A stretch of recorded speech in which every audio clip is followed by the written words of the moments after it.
My name is Michael Phillips, and I am a time traveller. I was born in 2043. At the age of 18, I joined the army, had a few years there, and then I was recruited into the SES, the 21st SES Regiment to be exact. We carried out a number of missions in countries that I'm not allowed to name because I've signed the Official Secrets Act. And from there, I was contacted by a government department that called themselves Section 18. They told me they were a reconnaissance unit. However, it turned out to be something quite different. So I was then transferred to MOD Bottom Down, and there they took me into a hangar, and in that hangar I saw this 8-foot sized spheroid object. I was then briefed on what this object actually was. Turns out it was a time machine. This time machine, it uses two micro singularities, one at the top and one at the bottom, to propel the craft into it creates a gravimetric distortion, and distortion then tears a hole in time-space. What you'd consider as UFOs are actually time-space craft. They have the ability to travel in space and also time. Many UFOs that you do see in the skies are in fact time travelers. My time at Bottom Down, I embarked on a number of missions. The first was to the year 2138, which was very interesting because it was not at all like I know the Earth to be now. In fact, it was rather polluted, and people were quite tribal, and it wasn't a pleasant place to be. Anyway, a little bit more about my time, 2075. All in all, it's not bad. There were a number of Earth changes which I do want to warn you about, which did change the Earth. Global warming continued. The major governments of the world did nothing to change that at all. So this is kind of a plea to change your ways. Another time traveller from, I think it was 2038, he came back.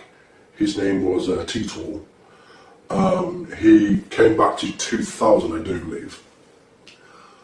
And he thankfully stopped a civil war in America, which was supposed to kick off in 2008. However, he got involved with the American intelligence authorities and the time travel program there. And it was decided that America needed a single unifying event to bring the country together and to avert a civil war. And that event was 9/11. Titor went back, I do believe it was May of 2001, just before that happened. So that's what happened there, and he did change the timeline, so the civil war in 2008 didn't happen. More towards where we are now, where I am in 2018, which is odd because it's the first time I've travelled backwards in time. I've always travelled forwards. There is a limited nuclear exchange in 2019, March of 2019. That does involve North Korea. They attempt to launch a nuclear missile at Honolulu in Hawaii, and then the US responds with 2 cruise missile nuclear-laden missiles to Pyongyang and takes that out. So Kim Jong-un was no more at that point, and a lot of his government was taken out too. With the turmoil that ensued after that, World War III did start in 2020. It was a limited war though, thankfully. It only lasted 3 years. China and Russia were against the UK, America, and a few other countries. And all in all, it was a very fast but brutal war. Countless millions were killed. Nuclear weapons were used in a very limited capacity. Very limited, thankfully. Just battleground nuclear weapons. What else can I tell you? Oh yes, 2022, California, LA to be exact, is hit by what they term the big one. There was a very, very massive 10.2 magnitude earthquake there, which completely decimated the city. It actually cracked the fault line straight across California, and as a result, California sits a good 10 feet lower than it used to. With rising sea levels, that did cause California and surrounding areas to be flooded and to no longer be habitable for people. People had to move out. What else can I tell you? Donald Trump, he clung to power for 2 terms, tried for 3. However, he was impeached and he was finally got rid of. Then you had Oprah Winfrey, believe it or not, try and run for the presidency. She was not successful. There was a man called Michael McIntosh who actually succeeded. I'm not sure if he's a name that's about at the moment, but that was in the mid to late 2020s. On the plus side, in the mid 2020s, we did land on Mars. We had the first man on Mars, which was good. It wasn't by NASA at all, it was by SpaceX and Elon Musk. They sent a number of missions up there in the early 2020s to prepare for the manned mission to Mars. By 2032, there was a lunar and Martian base. And towards when I was born in 2043, we were beginning to make commercial efforts to reach out to the solar system to mine the asteroids and the moons of Jupiter for resources.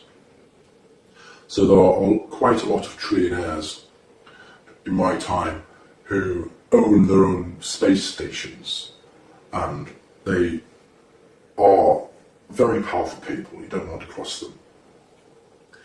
So a little bit more about the time travel project itself. As you can imagine, in my time, when I was born in 2043, up until I joined the program in 2075, there was a lot of money about, trillions upon trillions upon trillions. I couldn't even guess how much money in the world or the solar system.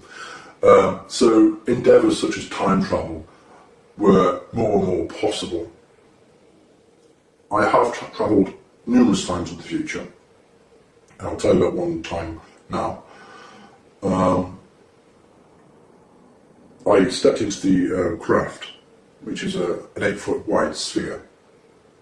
It uses 2 dual positive singularities, one at the top, one at the bottom, like I've said before, and it creates a distortion in the time-space via gravimetric forces. It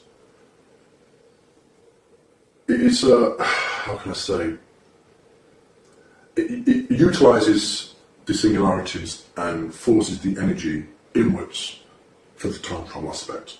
If you want to travel in space, you create a gravimetric wave outside of the sphere itself, and you can ride on that wave and get to a location in space very, very quickly.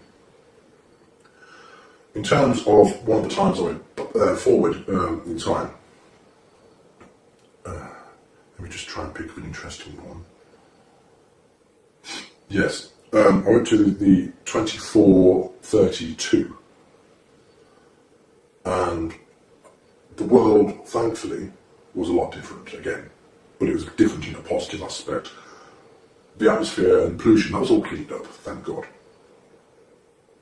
It was very nice actually, it was very green, there was lots of flowers everywhere. Everyone appeared to speak English, however I'm not sure if that was them speaking English, or they had some kind of implant where they could understand English or speak in their language and you understood their language, or what. Buildings were exceptionally tall. There were just huge glass towers. There were numerous cars which were flying and travelling in what I assume were highways in the sky. People were friendly, they were open, they weren't afraid to come up to you and say, "Hi, who are you, where are you from?" I think they were quite used to having time travellers, because when I said I was from 2075, they didn't appear to be all that shocked. I certainly would have been shocked at the time if I would have known time travel was about. What can I say about time travel itself? Time travel itself, well, back in, I think it was 1947, the US government captured a time-space craft. And this craft, it took them a few years to figure out what it couldn't and can actually do. They tried to retrofit some super magnets onto a ship one time, I do believe. And unfortunately that did not go well. It did not travel in time. It travelled in space. It travelled approximately 30 or 40 kilometres down the coast. And when they did find this ship, this US Navy frigate, all the crew members were fused into the ship, and it wasn't a nice sight, so they hadn't quite perfected it back then. Officially, time travel was invented and perfected in 1975. There are a number of operatives who went backwards in time, mainly because they wished to try and change various historical events, such as World War II. However, they were not successful whatsoever. In fact, a lot of their efforts were making the changes and making what happened a lot worse. So if you've got any questions about what I see in the future, I think that you'd be more interested in that, I'd be more than happy to do another video and say, right, this is what's happened. Thank you.